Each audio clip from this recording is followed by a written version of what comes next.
Mesdames, Mesdemoiselles, Messieurs, bonsoir. Bienvenue sur cette émission de géopolitique. Au sommet de l'émission, les reprises entre la guerre à ses portes, la recomposition du commerce mondial et l'urgence climatique. Pour réaliser ce thème, je suis accompagné de Monsieur Etoga. Monsieur Etoga, bonsoir. Bonsoir et merci de votre invitation. C'est toujours un plaisir de partager le plateau avec vous et d'accompagner vos différents auditeurs quant aux thématiques que vous mettez sur la scène nationale et internationale.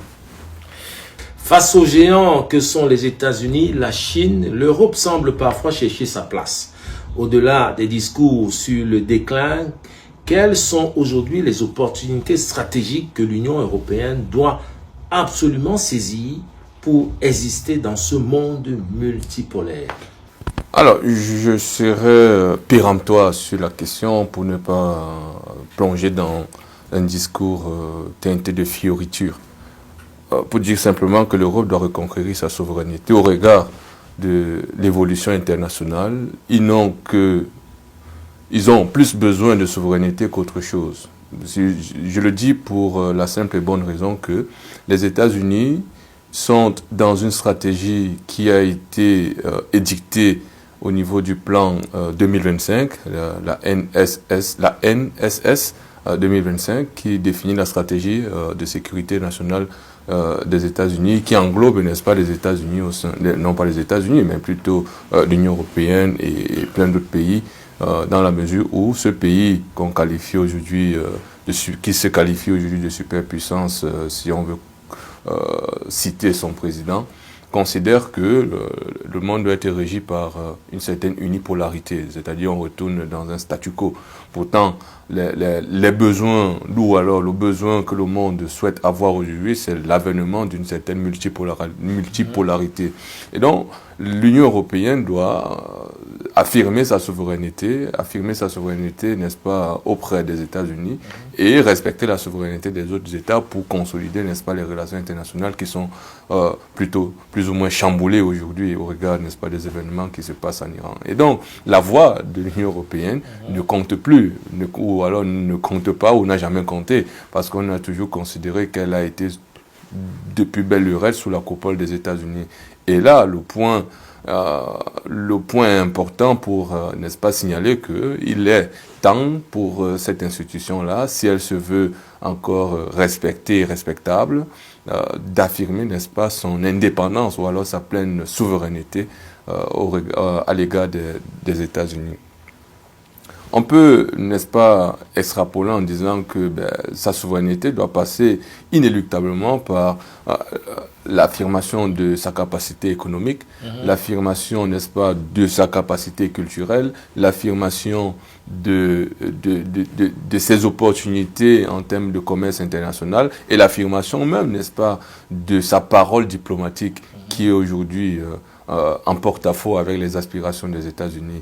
Et cela a été, n'est-ce pas, bien édicté et bien manifesté dans le document que j'ai cité au préalable, qui a, n'est-ce pas, fait mention de ce que les États-Unis, non pas que les États-Unis, mais plutôt la sphère, la cohésion sociale au niveau de l'Union européenne, de l'Europe. Il ne parle pas de l'Union européenne, il parle de l'Europe, pour la simple et bonne raison qu'il ne croit plus en l'institution, mais plutôt croit en l'espace géographique qu'on qualifie Europe, qui a du potentiel.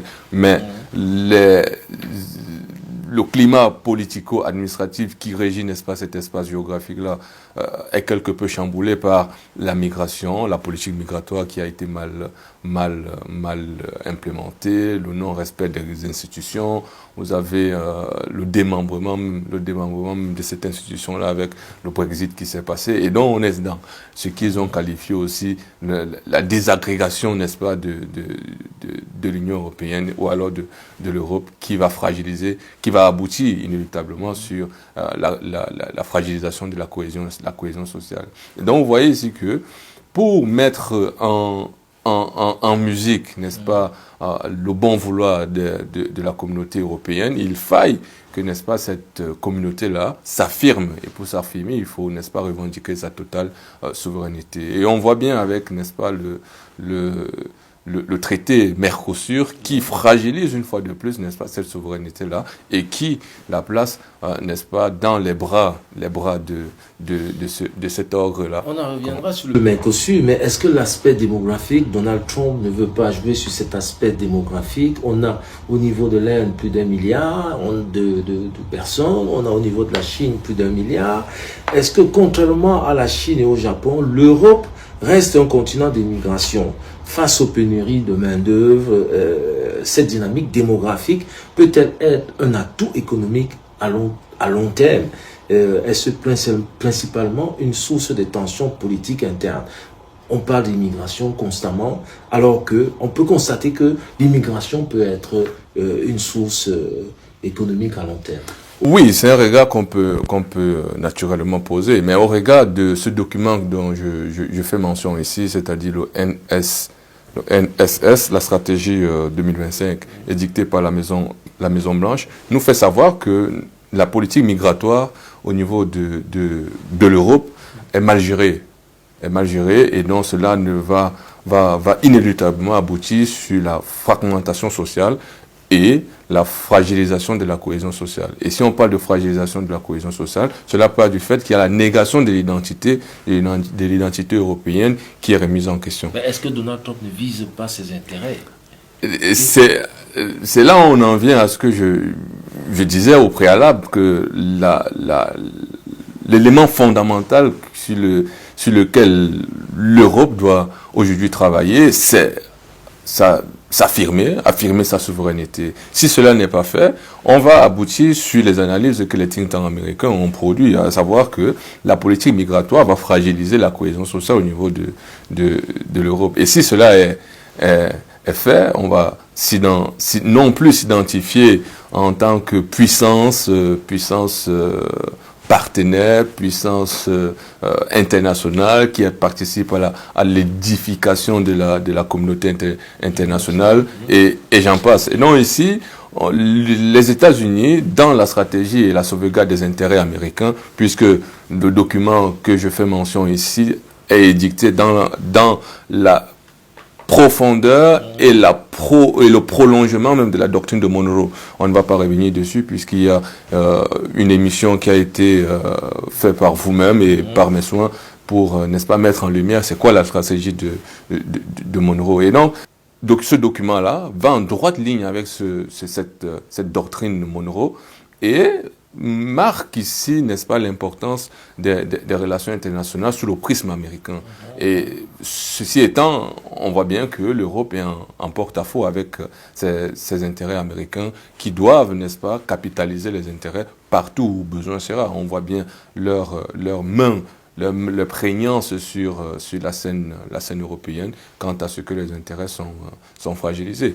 Et naturellement, la politique migratoire est un des éléments pour, n'est-ce pas, conforter, n'est-ce pas, la crainte qu'on pourrait avoir sur les politiques européennes, la crainte qu'on pourrait avoir sur les hommes politiques européens qui n'arrivent pas à satisfaire les besoins des populations quant à créer une saine cohésion sociale entre les différents peuples. Malgré que la politique migratoire tend à être pointée du doigt pour montrer ici qu'elle vient fragiliser, n'est-ce pas, cette cohésion sociale, il faille bien que l'Europe ne tombe pas dans cette idéalisation de la politique migratoire et, pour ma part, doit, n'est-ce pas, reconsidérer cette position-là pour voir en la politique migratoire quelque chose qui peut apporter, non pas qui peut, mais qui apporte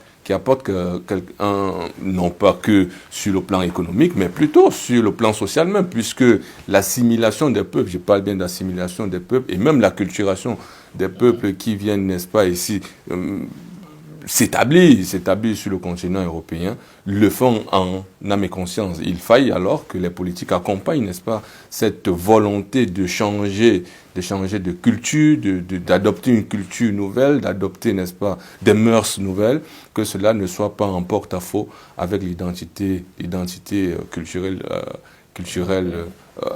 européenne qui est plutôt dictée par les États-Unis. Et il faille bien que la souveraineté s'affirme ici pour que l'Europe donne le cap, comme ce fut le cas dans les années-lumière. La guerre en Ukraine et les tensions avec la Chine ont révélé notre indépendance. L'heure est donc au désarmement commercial et au repli, ou au contraire à la multiplication des accords, comme celui récent avec le Mercosur ou le Chili, pour sécuriser nos approvisionnements.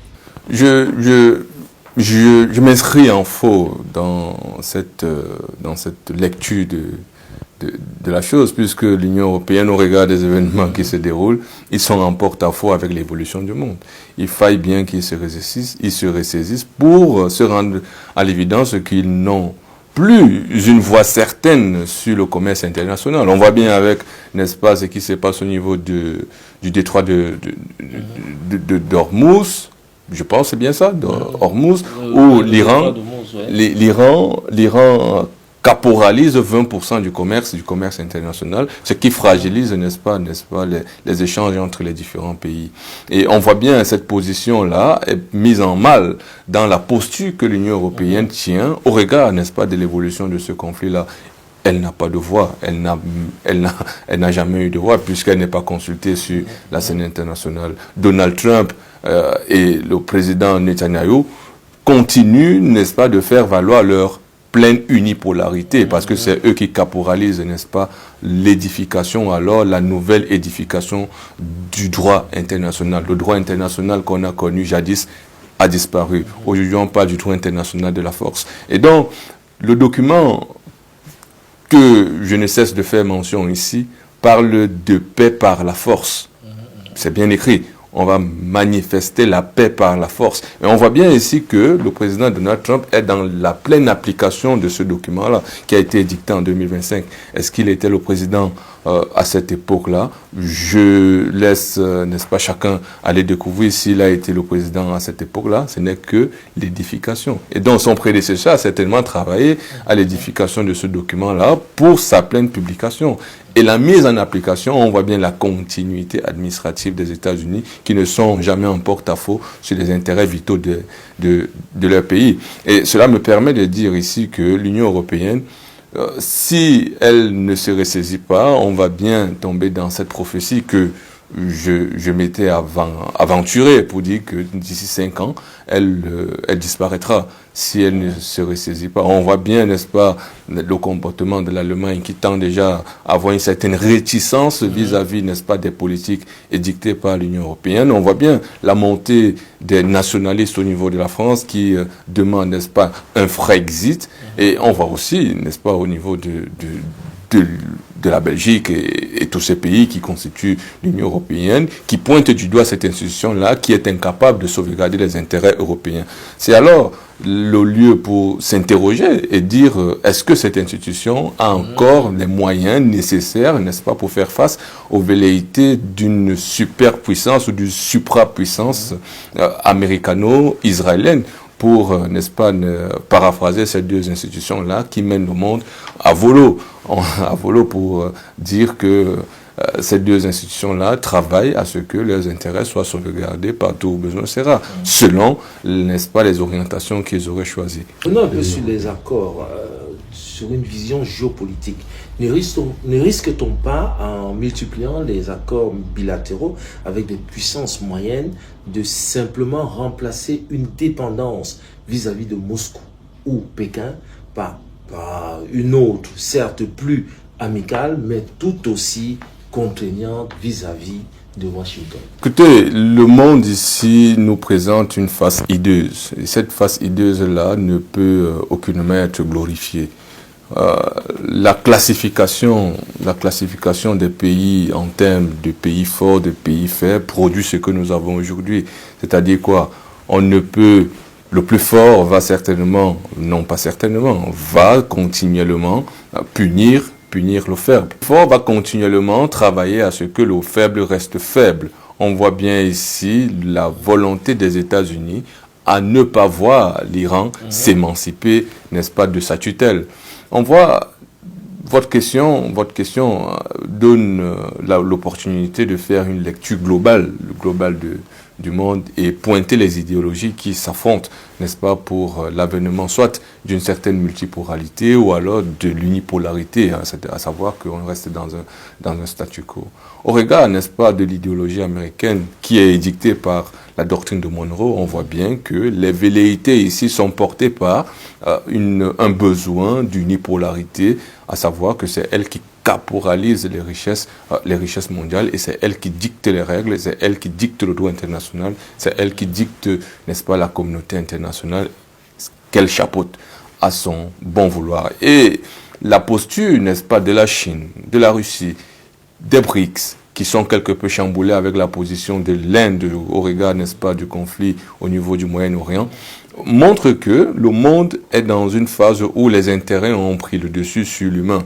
On ne prime plus, on ne voit plus la primauté de l'humain sur les intérêts quelque peu étatiques, ok, mais l'humain n'est plus au centre de la politique. On ne fait plus la politique pour émanciper l'homme. On fait la politique ici pour s'accaparer certaines richesses, n'est-ce pas, pour voir ici, ne fût-ce un État au regard, n'est-ce pas, de la communauté internationale qui doit voir les pays faibles rester faibles éternellement. Et donc l'idéologie russe et chinoise pointe ici, n'est-ce pas, le besoin du respect de la souveraineté des États et non le besoin de la souveraineté de l'État qui porte une idéologie qui se veut plutôt expansionniste au niveau international et même mondial. Et donc, vous voyez ici deux idéologies qui s'affrontent. L'idéologie américaine qui est dans un statu quo au regard de sa doctrine Monroe et l'idéologie russe, chinoise avec les routes de la soie et consorts, qui montre que le respect de l'autre passe aussi par la capacité des uns et des autres à considérer l'existence de l'autre et considérer que l'autre doit, n'est-ce pas, jouir de ses propres richesses, jouir, n'est-ce pas, de la manne que le bon Dieu lui a offert et que son existence en dépend. Et donc les États-Unis sont dans la négation de l'existence des intérêts des autres et l'idéologie russo-chinoise sont dans la magnificence ou alors la reconnaissance de l'existence des intérêts des autres et travailler à ce que de concert ils conjuguent leurs efforts pour produire l'émancipation de chaque peuple au regard, n'est-ce pas, de besoins de tout un chacun. C'est pourquoi, n'est-ce pas, les différents États qui se sentent aujourd'hui faibles face à des pays forts, vous voyez le président camerounais qui considère que le monde va dans une dérive à nul autre pareil et qu'il faille se ressaisir. Je paraphrase ici son propos quand il adressait, n'est-ce pas, les ambassadeurs, les représentants diplomatiques, n'est-ce pas, à la fin au début de l'année 2026. Vous voyez ici l'avant-gardiste de l'homme qui voit, n'est-ce pas, poindre déjà des conflits qu'on constate aujourd'hui avec, n'est-ce pas, le bombardement de l'Iran et j'en passe. Donc vous voyez ici qu'un pays faible qui a cette lecture-là, mais qui n'est pas en capacité de faire face, n'est-ce pas, à cette suprapuissance qui doit dompter le monde et dominer ses intérêts sur la scène internationale. C'est dire que, n'est-ce pas, les idéologies ici s'affrontent, il faille, n'est-ce pas, le courage de tout un chacun pour affirmer la souveraineté, pour affirmer sa pleine indépendance, pour affirmer, n'est-ce pas, l'émancipation de son peuple au regard, n'est-ce pas, du diktat qui viendrait de l'Hexagone. En l'occurrence, des États-Unis. L'Europe, normalement, évidemment, est au cœur de cette guerre. La guerre en Ukraine, bientôt 3 ans que cette guerre continue de faire des morts. L'Europe a fait preuve d'une unité surprenante, mais les signes de fatigue apparaissent. Quel est le scénario le plus crédible pour l'Ukraine et pour la sécurité européenne dans les 12 et 18 prochains mois? La paix est lointaine, mais elle est certaine, pour paraphraser une fois de plus le président Paul Biya. La paix est lointaine, mais elle est certaine. Et cela part de la volonté des acteurs. La volonté des acteurs. Ici, en l'occurrence, on voit bien le jeu des intérêts qui fragilise l'avènement de la paix. Les événements qui se déroulent au niveau de l'Iran fragilisent, n'est-ce pas, une quelconque négociation entre le président Poutine et le président Zelensky, qui lui voit ici, n'est-ce pas, l'agression russe, quand le président russe lui voit la sauvegarde des intérêts russes en territoire ukrainien. On voit ici, n'est-ce pas, le même scénario et un deux poids deux mesures européen qui fragilise, n'est-ce pas, sa parole internationale quant aux événements qui se déroulent au niveau de l'Iran avec ce bombardement qui est survenu au niveau de l'Iran et plongé, n'est-ce pas, le Moyen-Orient dans ce capharnaüm total. On voit, n'est-ce pas, cette posture qui, ma foi, n'aide pas à l'avènement d'une quelconque paix, mais consolide, n'est-ce pas, les idéologies à construire un monde où la guerre est quelque chose de naturel. La guerre est quelque chose de bien. La guerre est quelque chose de fondamental pour l'existence des nations, pour l'existence des États. Et on considère ici l'humain non plus comme une entité ultime, mais comme un objet qui doit, n'est-ce pas, être utilisé pour la sauvegarde des intérêts des superpuissants. Et qui sont les superpuissants? C'est ceux qui ont les moyens nécessaires pour manipuler les masses, les moyens nécessaires pour pousser les plus pauvres, ou alors ceux qui sont considérés comme à la recherche d'un bonheur incertain. Ils seront appâtés et envoyés dans des conflits armés. C'est ce que je vois à l'avenir, si il m'était demandé de faire une certaine prophétie. Mais au regard actuel, on voit bien que les intérêts ont dominé la place internationale. Le commerce international est dominé par les intérêts des uns et des autres. Et donc, qui veut sauvegarder ses intérêts tend ici à magnifier, n'est-ce pas, sa position et son idéologie. Et c'est en cela que le monde aujourd'hui va à volo, parce qu'on ne considère plus que l'émancipation de l'homme est quelque chose d'important. Et les intérêts américains doivent être sauvegardés avec, n'est-ce pas, la philosophie du protectionnisme. Et si aujourd'hui chacun essaye de faire ce protectionnisme-là, on voit bien où ça va poindre. Et donc votre question tombe à point nommé. Qui veut la paix? On voit bien ici que si on veut sauvegarder les intérêts au regard de l'évolution du monde, chacun veut sauvegarder ses intérêts. Et s'il faille protéger ses intérêts, on entre en conflit. Et on parle beaucoup du plan Marshall pour l'Ukraine. Cette reconstruction massive peut-elle devenir un véritable projet industriel et économique pour l'Union européenne, ou restera-t-elle un fardeau financier qui détournera les fonds des États membres? Mais c'est où je voulais en venir. On parle du plan Marshall à la fin d'un processus de guerre. Le plan Marshall est venu quand l'Allemagne avait capitulé. Or, ici, la Russie, je doute fort qu'elle ait capitulé. Je doute fort qu'elle ait déjà énoncé que son opération militaire spéciale est arrivée à son terme. Et donc, le plan Marshall voulu par la volonté européenne et son acolyte et son chef, j'ai envie de dire, et son chef américain, ne peut aucunement voir le jour. Quand on voit, n'est-ce pas, les agissements du président Zelensky qui arrive déjà à menacer un partenaire stratégique comme le président, je pense, de la Pologne ou de la Hongrie, quant à ce qu'il estime qu'il va mettre à ses trousses des personnes qui vont lui faire sa fête. Il y a eu des fonds qui ont été saisis, non? C'est peut-être pour cela que M. Zelensky s'insurge un petit peu. La question des fonds saisis, on ne peut aucunement l'analyser en désaccord avec l'évolution des événements actuels. Vous voyez la position des États-Unis au niveau de l'Iran, son action dans cette sphère géographique qu'on nomme Moyen-Orient, est-ce qu'elle n'est pas identique à celle qu'aurait ou alors qu'a posée la Russie sur ce pays qu'on nomme Ukraine?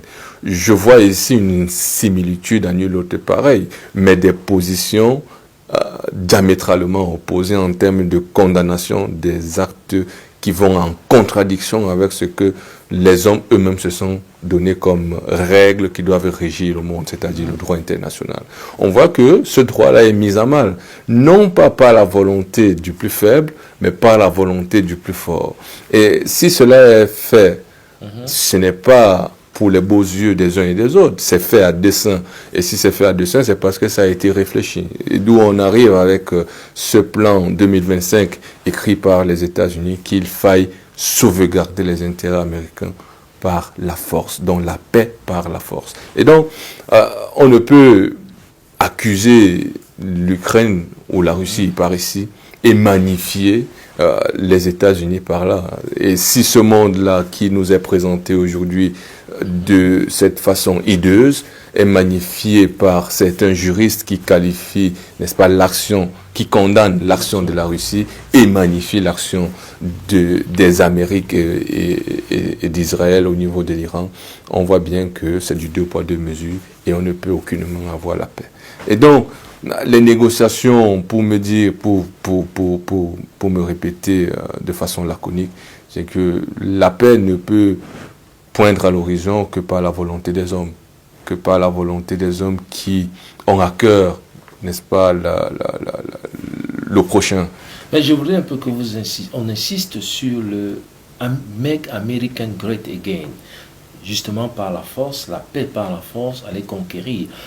Donald Trump est allé au Venezuela, Donald Trump est en Iran, Donald Trump sera où demain pour aller conquérir un territoire. Est-ce que on a fait une émission ici sur les Nations Unies qui devait se reformer, se repenser. Est-ce que Donald Trump tient compte de l'ordre établi? Votre question, elle est plutôt pertinente dans la mesure où elle met le doigt où ça fait mal. Les États-Unis, Donald Trump en l'occurrence, ne considère aucunement une institution internationale. C'est lui l'institution internationale. Non pas lui en tant qu'intuitif personnel, lui en tant que président d'un pays qui est le gardien ou alors le gendarme du monde. Et donc l'ONU, ou les Nations Unies, pour ceux qui veulent l'appeler ainsi, est sous la coupole américaine. Et donc elle ne peut agir parce que les États-Unis ont décidé que voilà comment il faut agir. On voit bien, n'est-ce pas, ce comportement-là avec une autre institution majeure pour la communauté internationale, la CPI. On voit des magistrats ou bien des juristes qui ont osé, n'est-ce pas, pointer du doigt les États-Unis quant à leurs agissements sur certains théâtres d'opération. Ils ont été mis sur le banc des accusés au point de ne plus avoir accès aux simples services de base qui garantit, n'est-ce pas, l'existence de l'homme. C'est-à-dire que chacun aujourd'hui est en droit d'avoir une carte bancaire et utiliser le système américain pour, n'est-ce pas, subvenir à ses besoins quotidiens. Mais aujourd'hui, ils sont réduits à rien. Ils n'ont plus, n'est-ce pas, accès aux services américains parce qu'ils ont été mis dans un embargo à nul autre pareil. Vous voyez ici que les États-Unis travaillent pour sauvegarder ses intérêts, sauvegarder son image, partout où besoin sera, peu importe les moyens qu'elle doit utiliser ou qu'il doit utiliser, ils vont le faire. Et donc, vous convoquez le président Maduro, vous convoquez la prophétie que qui d'autre. Je pense que si le signal qui a été lancé à la scène internationale, qui a trouvé, n'est-ce pas, un acquiescement international aussi, parce que personne n'a osé, du moins personne, c'est une manière de parler, mais plutôt il y a un président, je pense, colombien qui a condamné cela. Donc, la communauté européenne, pour ne prendre que cet exemple-là, a magnifié, n'est-ce pas, l'arrestation du président Maduro, qui a été pris en flagrant délit, n'est-ce pas, du sabordage du droit international. Et donc, que voulez-vous si il arrive demain qu'au regard, n'est-ce pas, des problèmes qui pourraient émerger entre l'Espagne, puisque l'Espagne est en train de condamner ce qui se passe au niveau de l'Iran, entre l'Espagne et que les États-Unis décident de venir porter, n'est-ce pas, et la royauté et le Premier ministre espagnol pour les punir, n'est-ce pas, des positions qu'ils auraient prises. Est-ce que dans vos propos, vous ne constatez pas que le président Donald Trump ne s'est pas rendu compte que le monde a évolué? Non, le monde, c'est nous qui ne nous rendons pas compte que les États-Unis considèrent que le monde a évolué selon leur prisme. On ne peut aucunement lire l'évolution du monde en déphasage des horizons que les États-Unis se sont fixés. Vous voyez qu'ils s'appuient, n'est-ce pas, sur la doctrine de Monroe, qu'ils ont améliorée au point de produire un document qui définit la sécurité nationale américaine. Et quand vous lisez, ce n'est pas que national, puisqu'elle identifie la nation ou bien la sécurité nationale comme étant le monde entier. Elle doit sauvegarder le monde entier, ses intérêts partout où cela se trouve. Et donc, c'est notre vision, nous, qui doit changer et rejoindre, n'est-ce pas, la vision que eux, ils ont mis sur la place publique. Donc, on ne peut aucunement considérer que Donald Trump est en déphasage avec sa vision. Au contraire, il est en total accord avec ce qu'ils se sont fixés comme objectif. Il est en total accord avec ce que les États-Unis font de mieux. C'est à nous de revoir, n'est-ce pas, nos positions et de condamner quand cela est nécessaire. Si, déjà, ils sont en droite ligne avec leur idéologie. Hein. Je ne pense pas qu'ils aient signé un décret, non pas un décret, un accord qui, n'est-ce pas, les condamne s'ils agissent comme ils sont en train d'agir.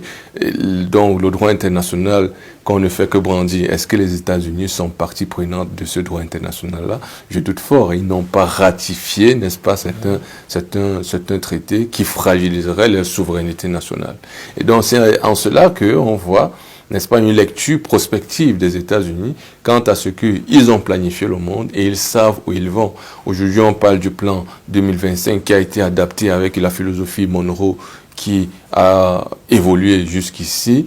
On voit, n'est-ce pas, le besoin des États-Unis de fragiliser le monde avec une puissance à une autre pareille qui va établir, n'est-ce pas, sa toute puissance sur la scène internationale, qui va, n'est-ce pas, taire le droit, mais faire de la force un élément pour ramener la paix. Et il y a déjà quelques exemples. Hein. Il prend, pour exemple, le traité qu'il a signé entre le président Kagame et celui du Congo, Koweït, et j'en passe. Et donc les États-Unis, ils ont déjà quelques éléments pour magnifier, n'est-ce pas, ce plan 2025 qu'ils ont mis en place pour ramener la paix dans le monde. Est-ce que ça ne risque pas d'être un rejet des États-Unis par les nations, par les peuples, au vu de conquérir l'économie, de conquérir le pétrole par la force, de faire la paix par la force? Est-ce que les États-Unis ne seront pas rejetés finalement? Et là, est-ce que l'Europe ne pourrait pas jouer le paravent de ces rejets des États-Unis? Au risque d'être péremptoire, je pense que l'Europe n'a aucun élément pour bousculer les États-Unis dans leur lancée. L'Europe n'a aucun élément. Si je prends pour référence, n'est-ce pas, les deux puissances européennes, l'Allemagne et la France, on voit bien comment ils se comportent quand ils sont face à l'ogre américain. Et donc, on ne peut aucunement considérer que l'Europe ou alors les pays faibles vont, n'est-ce pas, faire changer de point de vue aux États-Unis. Je comprends bien votre volonté de vouloir unir les faibles pour faire face à cette dualité des forces, à ce duo, non pas dualité, à ce duo de forces, à savoir l'Israël et les États-Unis qui sont dans un duo pour dominer, n'est-ce pas, la scène internationale au mépris du droit international. Ils ont considéré que c'est la force qui doit régir le droit international et ils sont allés dans sa praticité.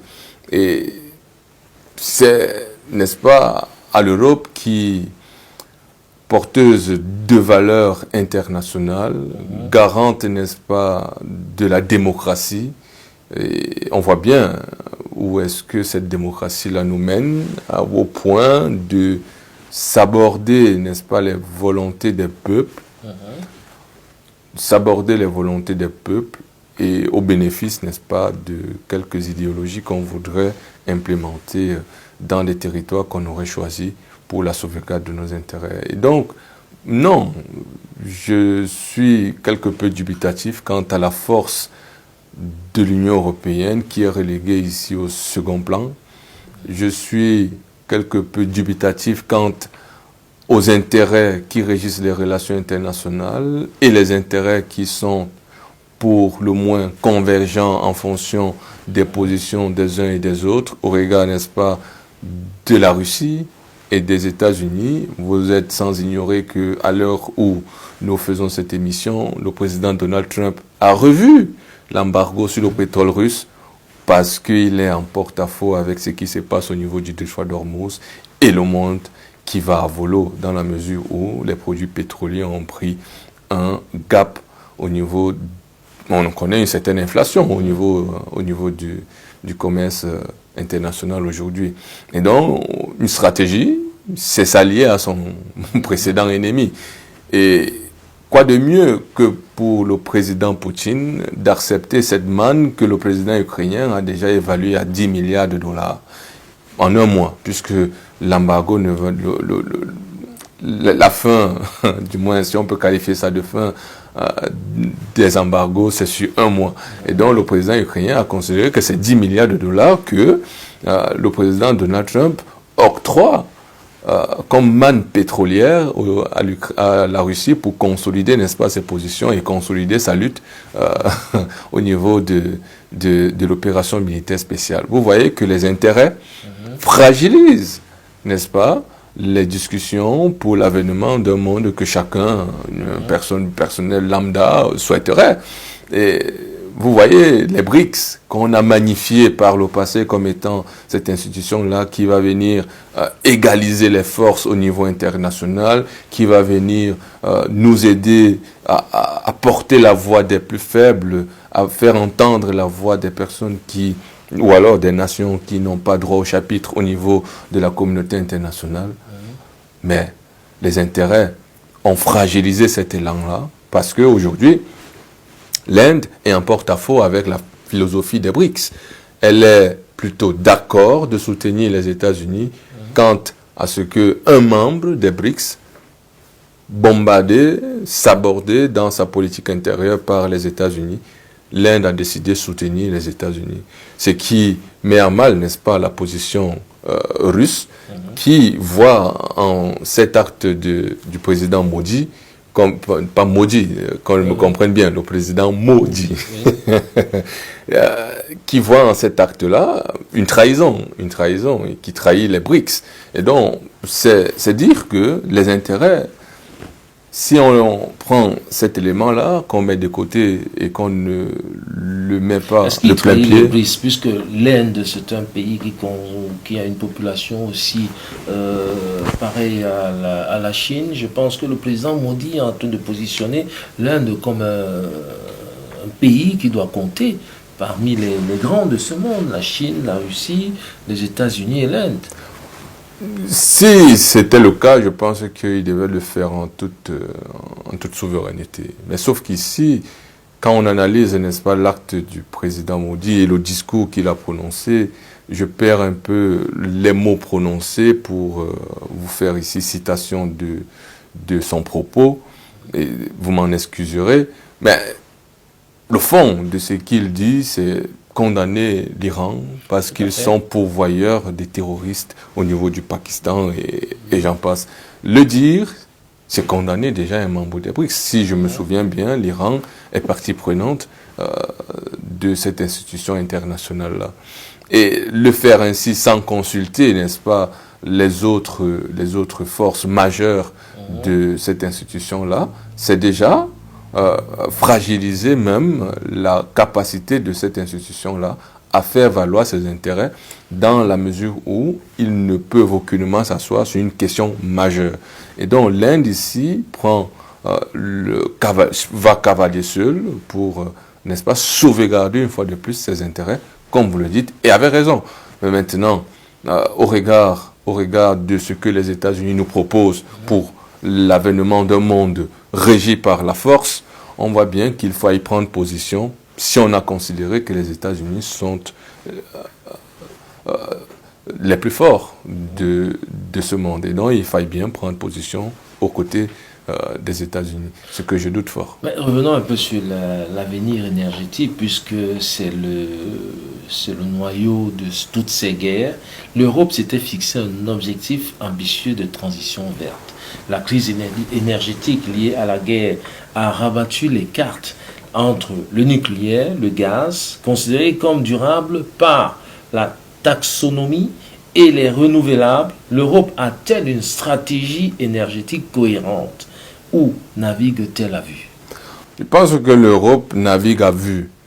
Elle navigue à vue par volonté, par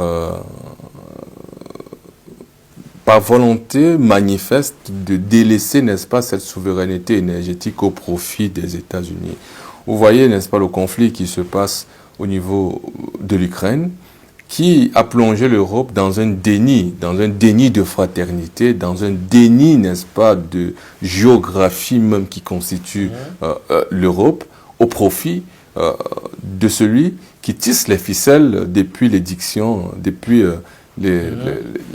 la publication, n'est-ce pas, de son manifeste qui n'est que le prolongement de sa politique basée sur la théorie de Monroe. Et donc, l'Europe a délaissé, n'est-ce pas, sa souveraineté au profit des valeurs qui ne sont pas les siennes. Là où les États-Unis voient leurs intérêts en termes de finances, en termes économiques, en termes de magnificence, même déjà du nom américain, l'Europe, elle voit plutôt la capacité qu'elle aura à être l'accompagnateur du superpuissant, et fragilisant ainsi ses intérêts au niveau de la Russie, où elle avait un pétrole à vil prix. Mais accompagner comme vous le dites, accompagner le plus puissant, mais ce plus puissant qui met l'Europe vraiment à côté. Mais je ne sais pas si l'Europe n'a pas des lecteurs, ou alors des chercheurs, ou alors des think tanks, mais ce document, il est public. Ça a été publié à la Maison-Blanche, par la Maison-Blanche, le plan 2025 américain. Et donc, la politique nationale de sécurité nationale américaine, à l'horizon, pas à l'horizon, au regard de la date 2025. Et donc, si moi, j'ai pu lire ce document-là, j'ai pu lire ce que les États-Unis, les think tanks américains pensent de la situation politico-administrative, religieuse et j'en passe de l'Europe, font un constat glaçant au point de dire que l'Europe manque, n'est-ce pas, de véhémence en termes de régulation de leurs intérêts au niveau international. Ils n'ont plus cette pleine capacité-là à sauvegarder leurs propres intérêts. C'est dire ici que l'Europe est régie non plus par son idéologie, mais est régie par l'idéologie américaine. On voit bien, n'est-ce pas, cette posture défaitiste-là dans, n'est-ce pas, l'édification d'une force européenne qui est, n'est-ce pas, toujours sous la coupole américaine. Et donc, quand je parle que ses intérêts sont fourvoyés par ses propres individus, par ses propres citoyens, par ses propres politiciens, c'est dans la mesure où on délaisse un pan de la souveraineté qui nous était garanti au niveau de la Russie pour aller acheter quelque chose, une ressource énergétique qui est à des prix non pas battant toute concurrence, mais à des prix astronomiques, au point de dire que par respect de la parole donnée, on ne va plus acheter le pétrole russe, mais plutôt le pétrole américain. Et ce pétrole américain-là, où est-ce qu'il le tire? On voit bien que le président américain a décidé de s'accaparer le pétrole international. Le pétrole mondial appartient aux États-Unis. On voit bien, n'est-ce pas, la force des États-Unis à aller s'accaparer les richesses des autres. Et c'est pourquoi, n'est-ce pas, l'établissement des bases militaires américaines sur la scène internationale pose question. Est-ce que ces bases-là ne sont là que pour préparer, n'est-ce pas, le terrain afin que les États-Unis viennent le moment venu, s'accaparer les richesses dans un territoire qui ne leur appartient pas. On voit bien qu'ils ont voulu s'accaparer le Groenland. On voit bien qu'ils ont voulu annexer le Canada. Où est-ce que les États-Unis vont s'arrêter? On ne sait pas. Mais la politique édictée depuis 2025 montre que le regard que les États-Unis portent sur le monde, c'est un regard global qui n'est plus régi par le droit international, mais qui est régi par le droit de la force. Et c'est eux qui le disent, la paix par la force. L'énergie est devenue une arme géopolitique, mais aussi un enjeu social. La transition verte, actuellement très coûteuse, ne risque-t-elle pas de créer une Europe à deux vitesses, où seuls les plus riches pourront se passer des énergies fossiles? L'Europe est déjà à deux vitesses. L'Europe est à deux vitesses, non pas parce qu'elle l'aurait voulu, mais parce que la politique qu'elle mène, qui n'est pas édictée par son bon vouloir, mais plutôt imposée par un regard états-unien, plonge, n'est-ce pas, cette institution-là dans quelque chose qu'elle n'aurait pas souhaité si elle avait été lucide dès le départ. Vous voyez ici que le plan Mercosur, l'accord Mercosur, l'accord transatlantique qui a été combattu, n'est-ce pas, par les citoyens européens encore en phase avec les valeurs et l'idéal européen, on voit bien que cela met à mal non pas le bas peuple, cela met à mal non pas que le bas peuple, j'ai envie de dire, cela met à mal aussi, n'est-ce pas, ces politiciens qui n'arrivent plus à être indépendants, n'est-ce pas, de cette institution internationale qu'on peut qualifier aujourd'hui les États-Unis. Les États-Unis sont, n'est-ce pas, l'émanation même, ou alors la mère fondatrice, n'est-ce pas, de l'ONU, puisque elle s'arroge, n'est-ce pas, les prérogatives qui reviennent à l'ONU pour l'instauration de la paix dans le monde.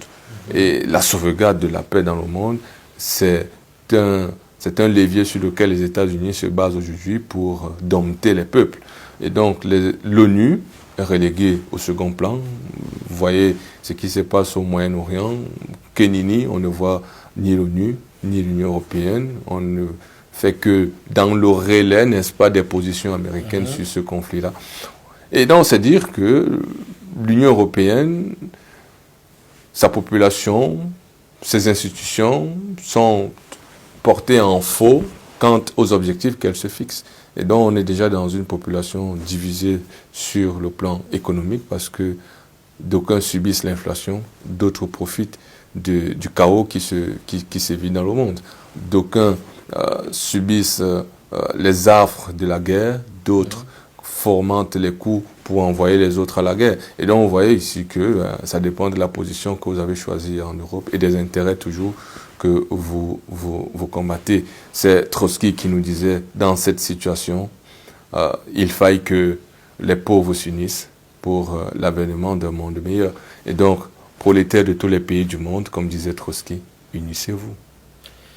C'est sur ces mots que s'achève cette émission. Je remercie M. Etoga pour l'éclaircissement et le discernement qu'il a apporté sur le sujet de l'Europe. Trouver un équilibre entre ouverture commerciale et protection, entre ambition climatique et réalisme industriel, entre soutien à l'Ukraine et stabilité interne est encore un long chemin. Merci de nous avoir suivis.